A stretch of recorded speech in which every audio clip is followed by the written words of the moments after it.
119, ¿vale? El Salmo 119 es un salmo poético que celebra la palabra de Dios, ¿no? Y que intenta, ¿no?, el que la palabra de Dios tenga un impacto en la vida del cristiano, ¿no? Me gustaría lanzaros esta pregunta, ¿no?, lo que viene ahí. ¿Qué significa para ti la palabra de Dios? Venga, ¿qué significa para vosotros la palabra de Dios? A ver si hay algún valiente que quiera decirlo. En una palabra, que quiera decir tal. ¿Perdón? Verdad. Alimento. Guía. Refrigerio. Espera, un momento, que no le da tiempo a... Ve escribiendo las que cojáis, ¿vale? Consuelo también han dicho. ¿Qué más? Vida. Enseñanza. Ánimo. Esperanza, creo que lo comenzaron antes. ¿Alguna más? ¿Perdón? Confianza. Compañía. Amor. Sabiduría. Prudencia. Bueno, etcétera, etcétera, etcétera. ¿Vale? Serían muchas las definiciones que podríamos darle, y ya no tanto las definiciones, sino lo que realmente significa para nosotros, ¿no? La palabra de Dios, ¿qué significa para nosotros? Volviéndonos al Salmo 119, podéis dejarlo de esta forma. ¿Vale, Dani y Álvaro? Podéis dejarlo así. Es el salmo más largo de la Biblia y está estructurado en 22 secciones o 22 párrafos. Cada una de ellas corresponde a una de las letras del alfabeto hebreo. Cada una de estas secciones está dividida en 8 versículos. Todas y cada una de las secciones o párrafos de este capítulo está dividido en 8 versículos. Y cada uno de esos párrafos comienza por la letra en hebreo que lo denomina, ¿no? Yo no sé en vuestras Biblias, en la mía aparece arriba en el 119.1 aparece Aleph, en el 9 pone Bet, Guimel, Dalet, todas esas son las letras del alfabeto hebreo. Pues dice que la primera letra con la que empieza en hebreo ese párrafo es con la letra que se le denomina. El Salmo 119 es una exaltación de la ley de Dios, entendida no solamente como un código que hay que seguir, de preceptos, de mandatos, sino también como un conjunto de revelaciones y de enseñanzas que son dadas por el Señor para su pueblo. Como he dicho, el Salmo 119 es el más largo de la Biblia, con un total de 176 versículos, que para vuestra tranquilidad y también la mía no lo vamos a ver todos hoy, ¿vale? Solamente vamos a escudriñar 16 versículos. Y si Dios quiere, para otra ocasión, pues veremos el resto. Vámonos a los primeros 8 versículos. Dice: bienaventurados los perfectos de camino, los que andan en la ley de Jehová. Bienaventurados los que guardan sus testimonios y con todo el corazón le buscan, pues no hacen iniquidad los que andan en sus caminos. Tú encargaste que sean muy guardados tus mandamientos. Ojalá fuesen ordenados mis caminos para guardar tus estatutos. Entonces no sería yo avergonzado cuando atendiese a todos tus mandamientos. Te alabaré con rectitud de corazón cuando aprendiere tus justos juicios. Tu estatuto guardaré, no me dejes enteramente. La ley de Jehová, la enseñanza, que podríamos también denominarla, ¿no? En hebreo, la ley sería la Torá, que aunque está quizás más enfocada a los 5 primeros libros de la Biblia, pero no es difícil, como estoy diciendo, que veamos, y si profundizamos, y os animo que lo hagáis en vuestra casa, si profundizáis en todo el capítulo del 119, se enfoca mucho en eso, en la palabra, en los preceptos, en los mandatos, en la ley. Todo está enfocado mucho en el capítulo 119 en eso. Y no es difícil, como estoy diciendo, ver la constante referencia que hace el Salmo 119 en la palabra, en la ley. De esta forma lo que quiere el salmista es resaltar cuál es la voluntad de Dios. La voluntad de Dios es que tengamos presente la palabra, que tengamos presente cuáles son los mandamientos. De manera que la palabra, sea la forma correcta para que el hombre camine por el camino del bien y de la vida. Esa es la voluntad de Dios, que nos guiemos por su palabra. Como hemos visto anteriormente aquí, para hablar sobre el término palabra se usan muchos sinónimos. Por ejemplo, habla de mandatos, de preceptos, de camino, de mandamientos, de decretos, de palabras, de leyes. Todos son términos prácticamente iguales, solamente que no se dice siempre palabra para que no sea repetitivo, ¿no? Sino que se va cambiando ese concepto, esa forma de nombrarlo, para que no sea siempre palabra, palabra y palabra, ¿no? Dice el versículo 1, bienaventurados los perfectos de camino, que también podemos decir los más felices. Los perfectos de camino, es decir, ¿cuáles son los perfectos de camino?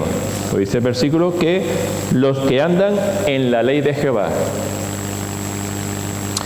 Estos son los que tratan de no contaminarse del pecado. Si nuestro corazón se divide entre el bien y el mal, entre lo que es Dios y el mundo, la verdad que mal haríamos y más mal nos iría.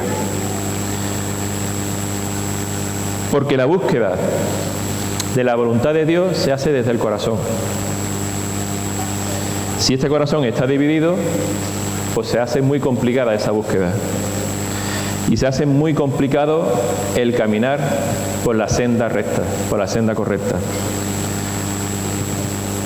Si nuestro corazón está dividido, es también muy complicado andar en santidad. Y por tanto, realmente, si no estamos en santidad, dejamos de estar o de ser felices en nuestras vidas. Pero para los santos, quienes quieren vivir en santidad, han de evitar en todo momento el pecado. Hay que tratar, si quieres estar en santidad, de evitar estar en pecado. El cristiano suele ser consciente de que si estamos en una situación de desobediencia hacia Dios, si estamos en pecado y estamos en el mal camino, esto nos dificulta nuestra vida. Esto nos dificulta y nos hace que tropezamos, nos caemos, porque no estamos realmente en santidad. Pero esto realmente no es que tropecemos, no es que sea difícil, es que realmente nos saca del camino de santidad. El estar en pecado nos saca del camino de santidad.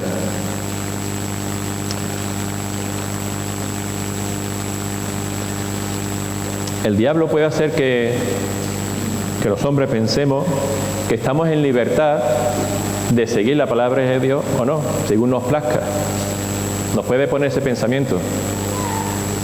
Pero el deseo y la oración del buen cristiano debería estar de acuerdo con la voluntad y en el mandato de Dios. Si un hombre, una persona, piensa que con obedecer una cosa estamos consiguiendo indulgencia o estamos consiguiendo perdón para desobedecer en otras, está muy equivocado.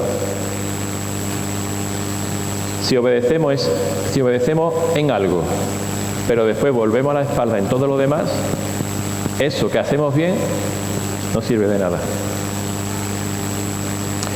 Dice el versículo 3, pues no hacen iniquidad los que andan en sus caminos. Otra versión dice, los que no hacen nada malo, los que siguen el camino del Señor. Ningún pecado hace los que van por el camino correcto. De forma que, si en tu vida hay pecado, ¿qué camino es el que tú llevas? Porque según la Biblia, el camino del Señor no puede ser. Porque dice, los que andan en sus caminos, dice que no hacen iniquidad.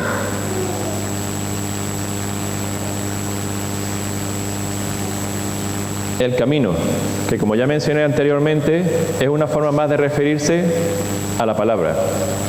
Y en el contexto de este capítulo es como usted está usando, ¿no? De forma que si obedecemos la palabra y la guardamos, como se dice en la Biblia, en este mismo texto, y la tenemos presente en nuestras vidas, entonces estaremos en santidad.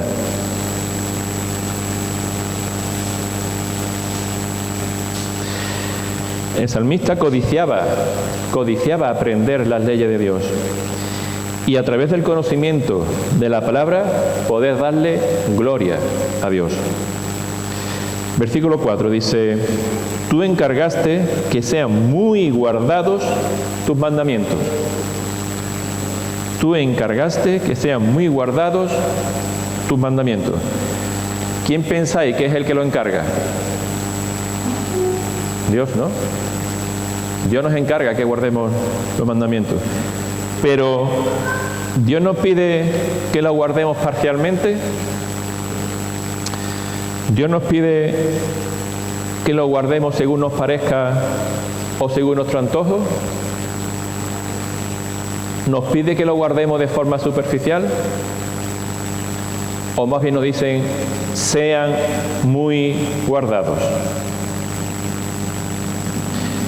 Esto es indicativo de la importancia que tiene tener presente, muy presente en nuestras vidas, los mandatos de Dios. Es muy importante tenerlos muy presentes. En Deuteronomio 6:17 dice, capítulo 6, versículo 17, guardad cuidadosamente los mandamientos de Jehová vuestro Dios y sus testimonios y sus estatutos que te ha mandado. En la versión de Dios habla hoy dice, cumplid fielmente los mandamientos del Señor vuestro Dios y los mandatos y leyes que os ha ordenado. En ambas versiones comienza con verbos parecidos, pero a la misma vez diferentes, pero en una forma, ¿cómo es la forma de ese verbo? La forma imperativa. Guardad, cumplid.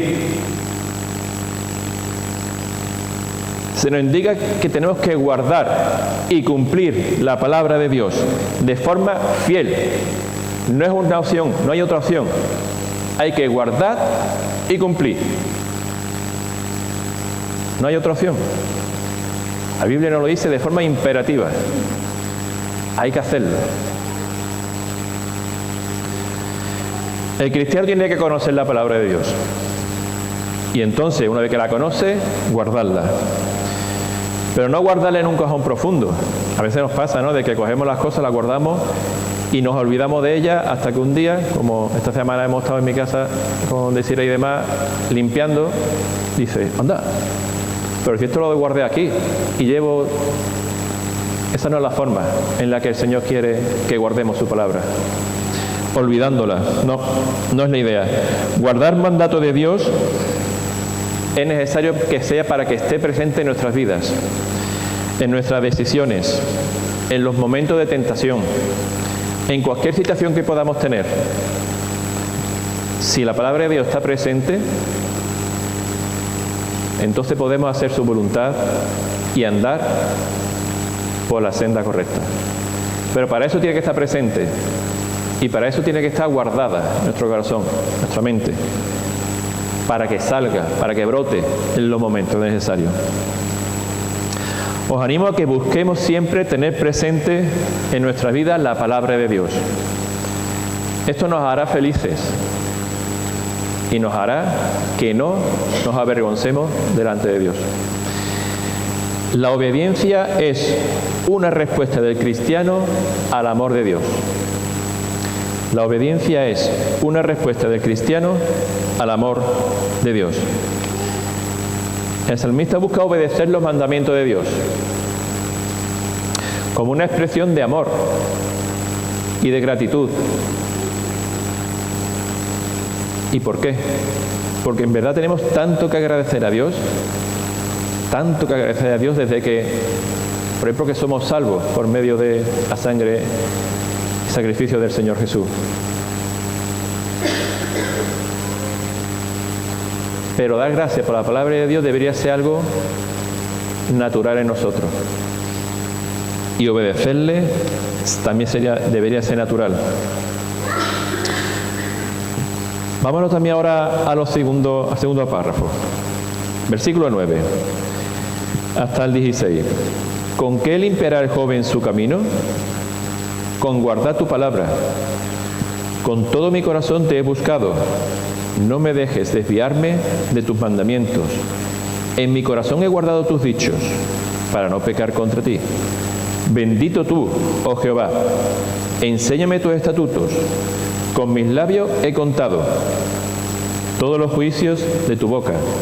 Me he gozado en el camino de tus testimonios, más que toda riqueza. En tus mandamientos meditaré, consideraré tus caminos. Me regocijaré en tus estatutos, no me olvidaré de tus palabras. El versículo 9 empieza: ¿con qué podemos limpiar nuestro camino? Aquí habla del joven, pero no solamente del joven. Todos tenemos necesidad de limpiar nuestros caminos. Ciertamente no es fácil. No es fácil mantener un camino, nuestra vida, al fin y al cabo, nuestra vida no es fácil tenerla limpia.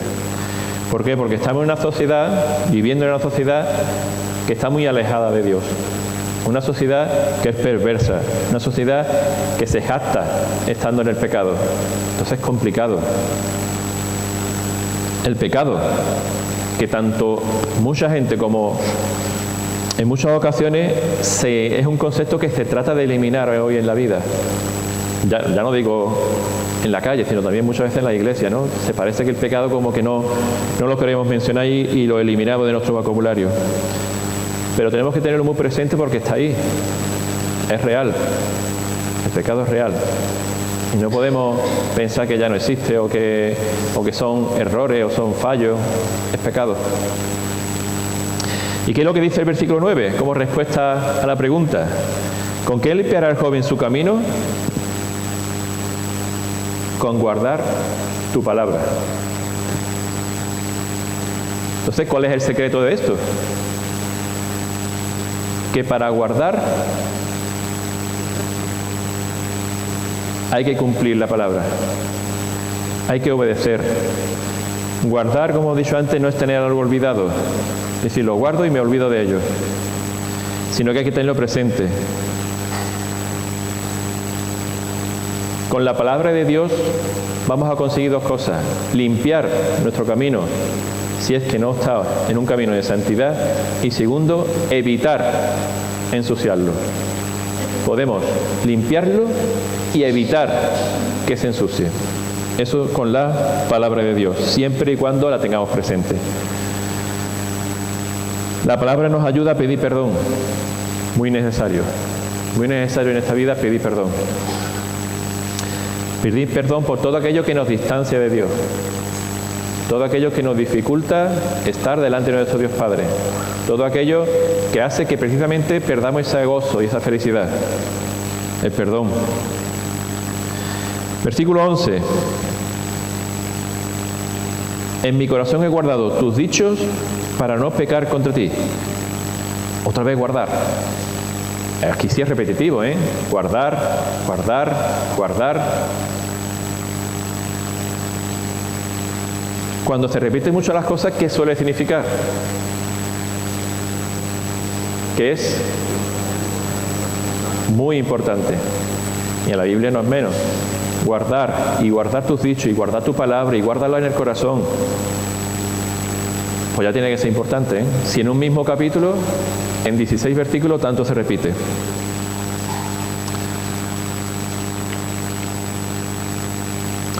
La palabra de Dios es un tesoro que vale mucho la pena mantener en nuestras vidas. Y la forma es, como dije antes, guardarla en nuestros corazones, para que podamos hacer oposición al dominio del pecado, a las promesas que hace el pecado, a la influencia que tiene el pecado y a todas las amenazas del pecado.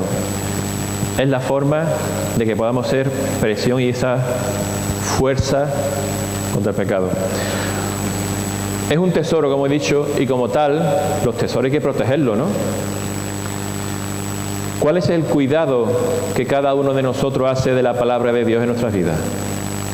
Es decir, no me refiero al cuidado, que también, al cuidado que hacemos de la palabra física, de la Biblia. Me refiero más bien el deseo, o mejor dicho, ¿con qué deseo buscamos la palabra de Dios? ¿Para excusas? ¿Para excusar nuestra forma errónea de vivir? ¿Acudimos a la palabra para juzgar a los demás? ¿Queriendo ver pecado de los demás y no el nuestro?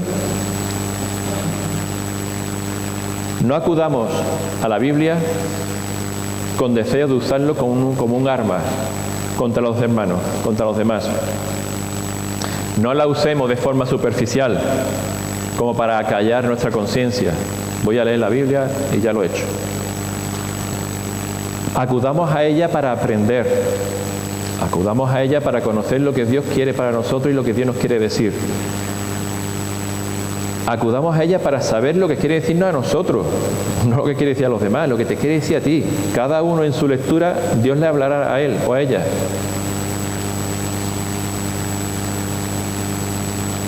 Dice en Proverbios 2, 1 y 2 y luego el 5.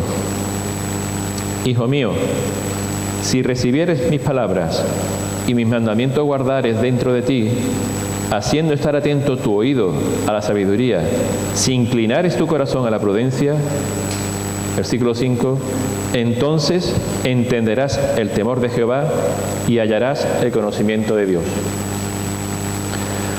O en Proverbios 7, del 1 al 3, hijo mío, guarda mis razones y atesora contigo mis mandamientos.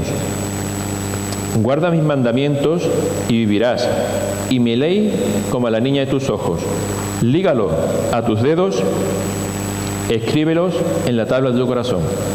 Me llamó la atención aquí la parte de lígalo a tus dedos.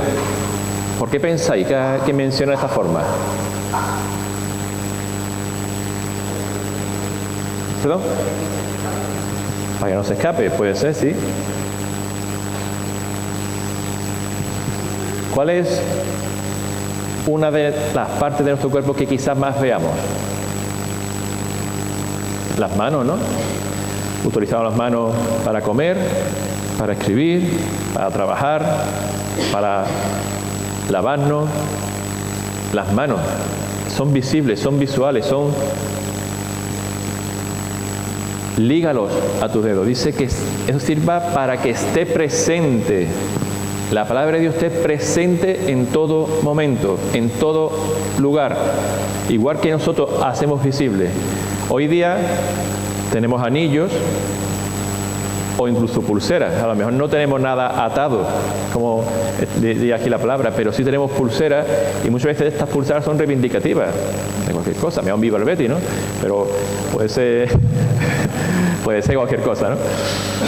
Pero a eso hace que te sea presente, que tú lo veas, que tú lo tengas en cuenta. Y es un poco lo que está diciendo el versículo, lígalo a tu dedo, tenlo presente.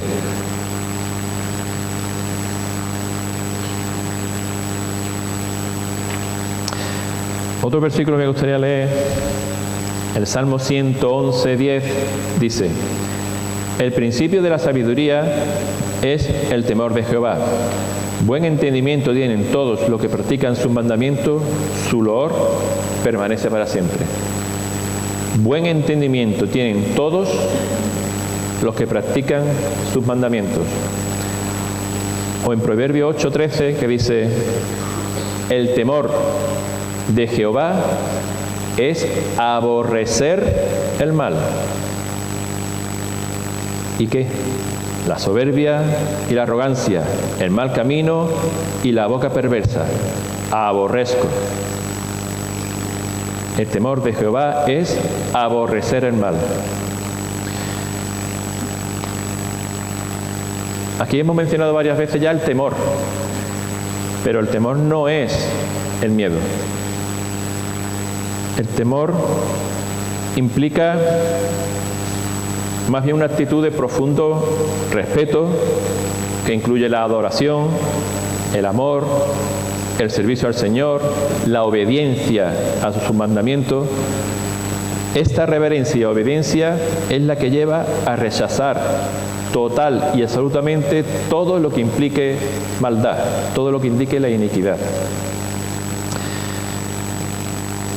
En el versículo que hemos leído anteriormente, temer a Dios implica rechazar toda la maldad. Y aquí habla de varias cosas. De soberbia, que sería la altanería, la arrogancia, el desprecio hacia los demás, el mal camino, que es la conducta pecaminosa, y la boca perversa, que es el lenguaje dañino. Todo eso son manifestaciones que debe evitar el cristiano en santidad,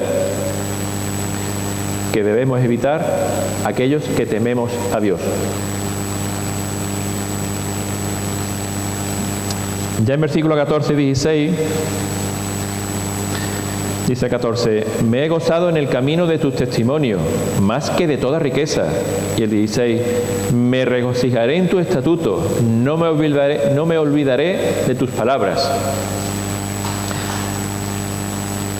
El salmista termina indicando que goza con la palabra. Dice que goza más que toda la riqueza. Que cualquier riqueza, que toda riqueza. Que se regocija en los estatutos, en los mandamientos, haciendo una promesa final. No me olvidaré de tus palabras. Es maravilloso el deseo que traslada aquí el salmista, de gozarse, de amar la palabra de Dios y de ponerse ese propósito fiel de decir, no me olvidaré de tus palabras. Todo para seguir haciendo la voluntad de Dios. Más adelante, en el mismo capítulo 119, pero en el versículo 105, dice, lámpara es a mis pies tu palabra y lumbrera a mi camino. Juré y ratifiqué que guardaré tus justos juicios. Afligido estoy en gran manera. Vivifícame, oh Jehová, conforme a tu palabra. Lámpara es a mis pies tu palabra y lumbrera mi camino. La palabra es nuestra guía, que antes mencionasteis, es nuestro mapa, en nuestro caminar, el que nos ayuda a tomar esas decisiones. Es como nuestro GPS, ¿no? Que tengo que girar a derecha e izquierda y nos dirá a la derecha. Y ese es el camino. Ojalá todos podamos tener el mismo deseo, el anhelo de guardar la palabra, el deseo de tener como objetivo el acordarnos en todo momento de la palabra de Dios, de sus mandatos, de sus mandamientos, de forma que seamos capaces de afrontar las dificultades y las tentaciones que nos podamos encontrar. Yo creo que todos los que estamos aquí, en mayor o menor medida, conocemos la palabra. Yo creo que conocemos la palabra. Desde adolescente hasta adulto, por el tiempo que llevamos en la iglesia, hemos pasado por la escuela dominical, por el grupo de adolescentes de jóvenes, hemos ido a campamentos, hemos ido a retiros, en reuniones de hombres, reuniones de mujeres, en estudios bíblicos, en predicaciones. En todo esto escuchamos la palabra. Podemos llegar a conocer la palabra, pero ¿la guardamos? ¿La guardamos? ¿Y la hacemos constante en nuestras vidas? ¿La hacemos presente en nuestras vidas? Todo lo que escuchamos y todo lo que arrastramos, porque son muchos años, ¿la tenemos presente en nuestras vidas? No vale la pena, mejor dicho, no vale pensar, tenlo en cuenta, que con obedecer una parte y obviar otras partes de la Biblia, eso es suficiente, porque esa no es la voluntad de Dios. Obedecer una parte de la Biblia y no el resto no es el objetivo, eso no es lo que Dios quiere. No creas, tenlo en cuenta, que venir los domingos es una forma de suplir tu falta de obediencia el resto de la semana. Yo es que vengo los domingos y con esto es suficiente. No. Si el resto de la semana estás de espaldas a Dios, no. En ningún momento lo compensa en absoluto. No te creas esa mentira de Satanás. No hay indulgencia o no hay perdón porque cumplas un mandato, porque cumplas un aspecto de la ley, de la palabra, porque hay que cumplirla toda. Dios nos pide obediencia y cumplir con su palabra. Así debe ser de nuestra parte, teniendo temor y respeto para llegar a la meta. Te animo a que guardes la palabra de Dios. Te animo a que la escudriñes y pases tiempo en la palabra de Dios, para que la palabra de Dios sea presente en vuestras vidas, para que de esta forma tengamos esa guía que nos ayude en el día a día. Lígalo a tu dedo o a tu muñeca. Lo que quiero decir es que lo tengas presente. Amén. Eso era todo. Pues si yo termino.